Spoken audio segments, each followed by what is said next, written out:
ہوتا، ہدایت صحبت سے ملتی ہے۔ اس لیے قرآن مجید کی سورہ فاتحہ میں اللہ رب العزت نے جو پہلا سبق دیا طلب ہدایت کا، طلب ہدایت کا، تو طلب ہدایت کے لیے پڑھنے پڑھانے کی بات ہی نہیں کی، صحبت کی بات کی۔ اہدنا الصراط المستقیم، باری تعالیٰ ہمیں سیدھی راہ دکھا، ہدایت دے۔ فرمایا اگر سیدھی راہ کی ہدایت لینی ہے تو صراط الذین انعمت علیہم، میرے انعام یافتہ بندوں کی راہ، سیدھی راہ، اس راہ پہ چلو۔ اللہ کے انعام یافتہ بندوں کی مطابقت و صحبت سے ہدایت ملتی ہے، پڑھنے سے علم ملتا ہے۔ علم کبھی باعث ہدایت ہو جاتا ہے، کبھی باعث ضلالت ہو جاتا ہے، کبھی باعث گمراہی ہو جاتا ہے۔ اس لیے شیخ اکبر نے کہا علم الحجاب الاکبر، علم خود سب سے بڑا حجاب ہے بندے اور اللہ کے درمیان، علم خود حجاب ہو جاتا ہے۔ اور پھر فرمایا اچھی صحبت اختیار کر صالح علماء کی۔ آقا علیہ السلام سے پوچھا گیا کہ یا رسول اللہ صلی اللہ علیہ وسلم پھر اچھے جلساء کون ہیں، کن کی مجلس اختیار کیا کریں، کن کی صحبت اور مجلس بولیے اختیار کیا کریں، کن کی صحبت میں بیٹھا کریں، کن کی مجلس میں بیٹھا کریں؟ تین باتیں فرمائیں۔ کیا؟ تین باتیں فرمائیں۔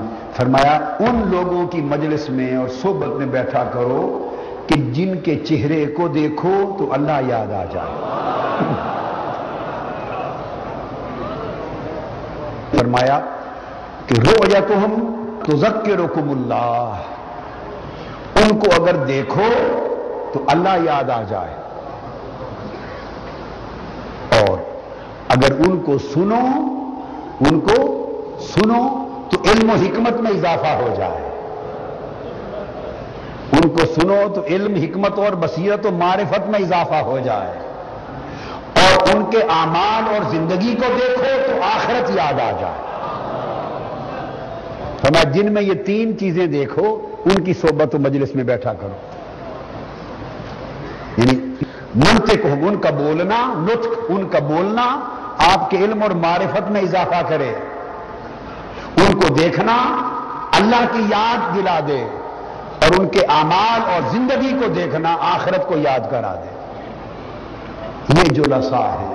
تو ہدایت صحبتوں سے ملتی ہے، ہدایت صحبتوں۔ اس لیے اہل اللہ طویل سفر کر کے صرف صحبت کے لیے جاتے، گھنٹوں بیٹھے رہتے مجالس میں، صحبتوں میں، نہ پوچھتے، نہ سوال کرتے، نہ بولتے، چپ بیٹھے رہتے صرف صحبت کے لیے۔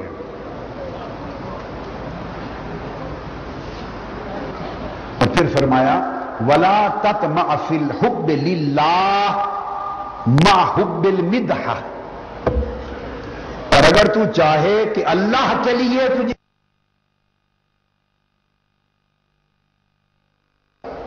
پہلے تھا اللہ کی محبت، اگر چاہے اللہ کی محبت نصیب ہو جائے تو مال اور شہرت کی محبت چھوڑ دے، اور اگر چاہے کہ کسی اللہ والے کی محبت نصیب ہو جائے، الحب للہ، اللہ کے لیے کسی کی محبت نصیب ہو جائے، اگر یہ چاہے تو پھر اپنی تعریف سے محبت چھوڑ دے۔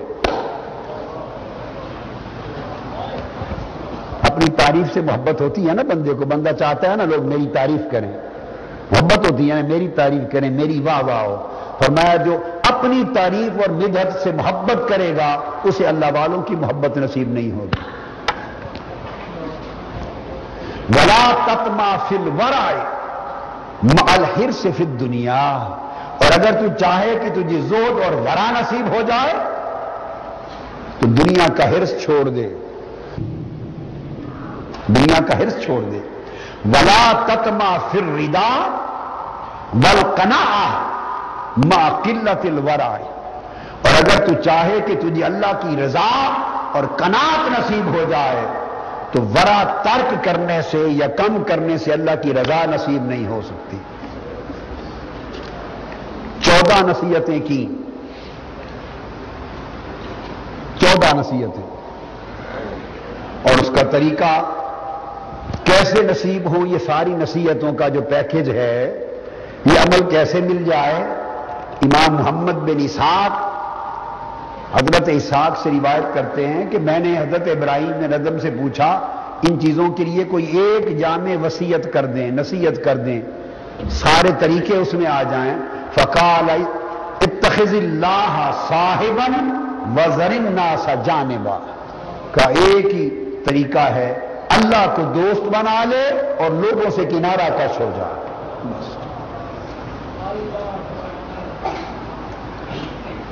اللہ کو اپنا صاحب بنا لے اور مخلوق کو ایک جانب کرتے ہیں، اللہ سے دوستی کر لے اور مخلوق سے کنارہ کش۔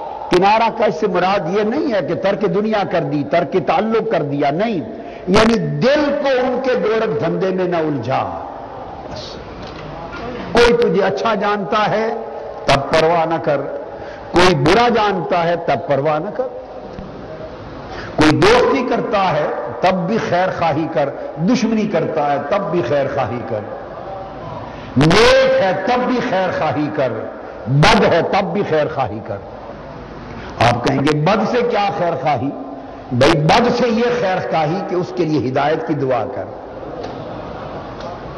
آقا نے فرمایا ظالم کی بھی مدد کر، مظلوم کی بھی مدد کر۔ پوچھا یا رسول اللہ مظلوم کی مدد تو ہوئی، ظالم کی مدد کیسے کریں؟ فرمایا اس کو ظلم سے روکنے کی کوشش کرو، بد کو بدی سے روکنے کی کوشش، خیر خواہی کرو، دعا کرو، ہر ایک سے خیر خواہی، پھر دل پریشان نہیں ہوتا۔ جب دل توقع کرتا ہے تو تب پریشانی آتی ہے، جب دل امید رکھتا ہے دوسرے آدمی کے رد عمل سے، کوئی امید رکھتا ہے تو پریشانی آتی، دوسرا بندہ پھر امید پہ پورا نہیں اترتا۔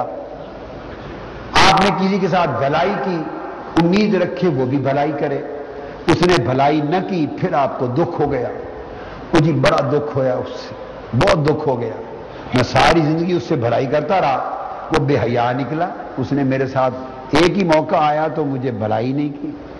قربان جائیں آپ ہی کی بھلائی پر، تو آپ بھلائی لینے کے لیے کرتے رہے، نہیں وہ تو بھلائی نہ رہی، بھلائی وہ ہے جو اللہ کے لیے کی جائے، اور کی جائے اور بھول دی جائے، بلا دی جائے۔